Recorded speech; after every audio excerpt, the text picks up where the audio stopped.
మరిన్ని రాష్ట్ర వార్తలు వేగంగా సంక్షిప్తంగా. యాదగిరిగుట్ట శ్రీ లక్ష్మీ నరసింహస్వామిని సినీ నటుడు శ్రీకాంత్ దర్శించుకుని ప్రత్యేక పూజలు చేశారు. ఆలయ సంప్రదాయం ప్రకారం అధికారులు ఆయనకు స్వాగతం పలికారు.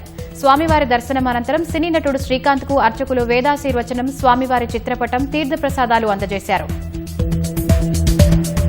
మెదక్ జిల్లా నిజాంపేట మండలం కల్వకుంట్ల ప్రభుత్వ ఉన్నత పాఠశాల విద్యార్థులు మాక్ గ్రామసభ ఏర్పాటు చేశారు. సర్పంచ్, ఉప సర్పంచ్, వార్డు సభ్యులు, గ్రామ పంచాయతీ ప్రతినిధుల పాత్రలను పోషిస్తూ గ్రామసభను నిర్వహించారు. గ్రామంలో తాగునీటి సమస్య, పారిశుద్ధ్యం, వీధి దీపాలు, పరిసరాల పరిశుభ్రత వంటి అంశాలపై చర్చించి సమస్యలకు పరిష్కార మార్గాలను సూచించారు. ఖమ్మం జిల్లా ఎర్రుపాలెం మండలం రేమిడిచెర్ల జిల్లా పరిషత్ ఉన్నత పాఠశాల గేటుకు తాళం వేసి విద్యార్థులు నిరసన వ్యక్తం చేశారు. పాఠశాలలో ఉపాధ్యాయుల డిప్యూటేషన్ రద్దు చేసి మా టీచర్ మాకే కావాలని డిమాండ్ చేశారు. సోషల్ బయాలజీ ఉపాధ్యాయులను ఇక్కడే ఉంచాలంటూ విద్యార్థులు, వారి తల్లిదండ్రులు, అఖిలపక్షం నాయకులు కోరారు. నిజామాబాద్ జిల్లా ఆర్మూర్ మండలం పెర్కిట్లో మిర్చి లోడుతో వెళ్తున్న లారీ బోల్తా పడింది. రోడ్డుపై పెద్ద పెద్ద గుంతలు ఉండటంతో లారీ బోల్తా పడింది. కాగా ఈ ఘటనలో ఎవరికీ ప్రమాదం జరగలేదు. రోడ్డు మరమ్మతు చేసి ప్రమాదాలను నివారించాలని స్థానికులు కోరుతున్నారు.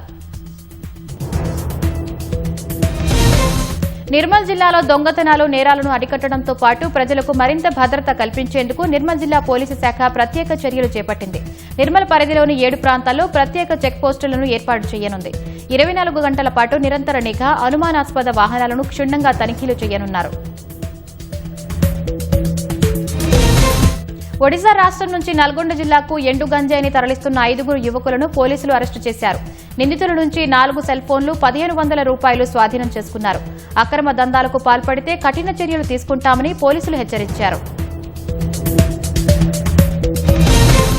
ఎండు గంజాయిని తరలిస్తున్న ముఠాను వరంగల్ జిల్లా నర్సంపేట పోలీసులు అరెస్టు చేశారు. పోలీసులను చూసి 3 వ్యక్తులు పారిపోతుండగా 2 పట్టుకున్నారు. మరో నిందితుడు పరారయ్యాడు. నిందితులు ఒరిస్సా రాష్ట్రానికి చెందినవారుగా గుర్తించారు. వీరి నుంచి 14 లక్షల విలువ చేసి 28 కిలోల ఎండు గంజాయి, 2 ఫోన్లు, బొలెరో వాహనంను స్వాధీనం చేసుకున్నారు.